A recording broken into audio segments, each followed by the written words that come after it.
Bienvenue à cette exploration autour de Révolution intestinale, un livre de Jean-Louis Dossou. C'est d'ailleurs un ouvrage qui s'inscrit dans une série plus large, Protocole santé interne. Oui, une série assez fournie. Et l'idée centrale ici, elle est forte. Notre intestin serait la clé, souvent oubliée, de notre santé globale, physique, mentale, tout ça. Tout à fait. Le livre cite même ce que la médecine ignore trop souvent, ton intestin l'a toujours su. C'est assez parlant. Absolument. Alors l'objectif affiché, c'est de proposer une méthode complète, étape par étape, et naturelle pour remettre d'aplomb la digestion. Oui, renforcer le microbiote, retrouver de l'énergie. Une santé durable en somme. Et ça se base sur quoi? La science du microbiote, c'est ça? Et l'expérience de terrain. Exactement. C'est un mélange des deux. Le livre s'adresse d'ailleurs très clairement à ceux qui galèrent un peu. C'est-à-dire? Ceux qui ont des troubles digestifs constants, la fatigue chronique, des inflammations qui traînent, de l'anxiété, peut-être une prise de poids ou une immunité un peu fragile. D'accord. L'idée, c'est que tout ça pourrait venir d'un intestin déséquilibré? C'est l'hypothèse principale, oui, que la source est souvent là. Intéressant. Et le livre identifie des coupables, des agresseurs modernes, comme il les appelle. Oui, et c'est assez large. On pense tout de suite à l'alimentation, l'ultra-transformée évidemment. Bien sûr. Mais il pointe aussi certains médicaments, les antibiotiques, les anti-inflammatoires par exemple. Hmm. Le stress chronique aussi, j'imagine. Ah, le stress, incontournable. Mais aussi les toxines environnementales, le manque de sommeil même. Des choses très quotidiennes en fait. Et quelles sont les conséquences décrites de ces agressions? Alors là, c'est une cascade. D'abord, le déséquilibre du microbiote, la dysbiose.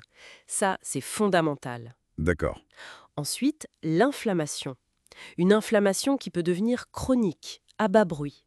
Et puis, la fameuse perméabilité intestinale. L'intestin passoire. C'est un peu l'image, oui. La paroi devient moins sélective, elle laisse passer des choses qu'elle ne devrait pas.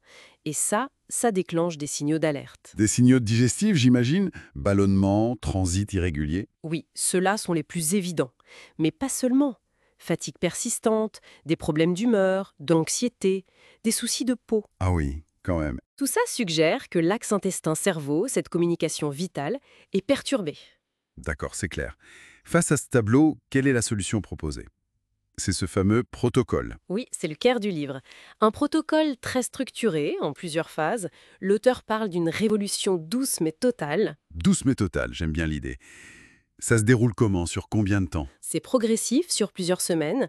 Il y a une phase de préparation, puis une phase de nettoyage, d'apaisement. Ok. Ensuite, une activation cellulaire avec un produit spécifique d'ailleurs. Le DX4 est mentionné. Puis détoxification avec le Clean 9, reconstruction avec le F15. Ah, on voit que c'est très cadré. Très cadré, oui. Jusqu'à la stabilisation avec Vital 5+, et même une phase de renouvellement des tissus. C'est vraiment un parcours complet. Et ça repose sur quoi concrètement? L'alimentation, j'imagine. Absolument. Une alimentation dite intestino-compatible. Des choses simples et réparatrices. Bouillon d'os, légumes bien cuits, aliments fermentés, des bonnes graisses. Des choses douces pour l'intestin. Exactement. Facile à digérer, pour aider la paroi à se réparer. L'hydratation est cruciale aussi. Eau, certaines tisanes spécifiques comme la camomille, la mélisse. Et l'hygiène de vie globale. Indispensable. Le sommeil, la gestion du stress, mettre en place des routines apaisantes. C'est vraiment une approche intégrale. Le livre met aussi en avant des alliés naturels, c'est ça? Des compléments alimentaires? Oui, présentés comme des catalyseurs pour aider le corps pendant le protocole. Il recommande spécifiquement la gamme Forever Living. Ah oui, lesquels par exemple? Le gel d'aloe vera est vraiment la base du protocole, selon le livre. Associé au probiotique Active Pro pour le microbiote, l'Arctic Sea pour les oméga-3 anti-inflammatoires. D'accord. Il y a aussi Immublen pour l'immunité, Move pour les tissus conjonctifs, et même la propolis, bipropolis, comme assainissant doux.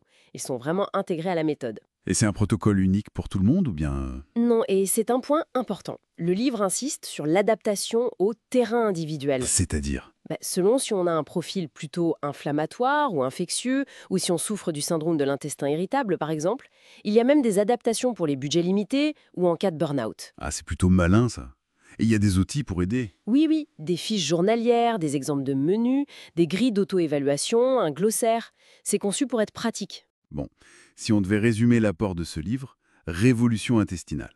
Je dirais que c'est une sorte de boussole pour comprendre comment tout est lié. Le ventre, le mental, l'immunité, l'énergie. Une invitation à se réconcilier avec son intestin en quelque sorte. Exactement. Le message fort, c'est cette capacité du corps à se régénérer, si on lui donne les bons outils, les bonnes conditions. Hmm. Écouter son intestin, dans cette perspective, ça devient un acte fondamental. Une sorte d'écologie intérieure, de reconnexion à soi. Une belle image. Et ça laisse à réfléchir. Peut-être une dernière pensée. Et si finalement, prêter attention au message de notre ventre était aussi crucial pour notre équilibre que d'écouter notre cœur ou notre intuition?